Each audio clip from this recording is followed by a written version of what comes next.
சிங்களம் அது ஒரு இனத்தின் அடையாளம், பௌத்தம் அது மதத்தின் அடையாளம், பேரினவாதம் என்பது பெரும்பான்மை என்கிற அடிப்படையிலான ஒரு அடையாளம்.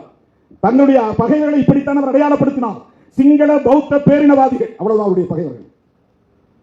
சிங்களம் என்கிற மொழியை அடையாளமாக கொண்டவர்கள், பௌத்தம் என்கிற மதத்தை அடையாளமாக கொண்டவர்கள், பெரும்பான்மை என்கிற எண்ணிக்கை அடையாளத்தை கொண்டவர்கள், இவர்களே எங்கள் எதிரிகள் என்று அடையாளப்படுத்தியவர் ஒரு இடத்திலும் அதற்கு அப்படியே நேர் எதிராக சிங்களத்துக்கு பதிலாக தமிழ், பௌத்தத்திற்கு பதிலாக இந்து, பெரும்பான்மைக்கு பதிலாக சிறுபான்மை என்று தமிழ், இந்து, சிறுபான்மை நாங்கள் என்று அவர் சொன்னதில்லை.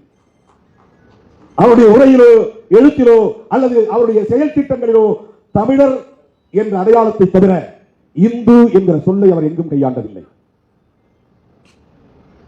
இந்து என்கிற சொல்லை கையாளாதவர், அப்படி ஒரு அடையாளத்தை ஏற்க விரும்பாதவர், அதன் அடிப்படையில் இந்தியாவில் இருக்கிற இந்து மதவாதிகளின் ஆதரவை விரும்பாதவர், அந்த அடிப்படையில் பிஜேபி, RSS போன்றவர்களின் தயவை நாடாதவர். எப்படி உங்கள்கிட்ட போய் இப்படி சொல்லியிருப்பார் திராவிடம் வந்து நமக்கு எதிரானது என்று? என்ன அரசியல்? யாரை கொச்சைப்படுத்துகிறீர்கள்?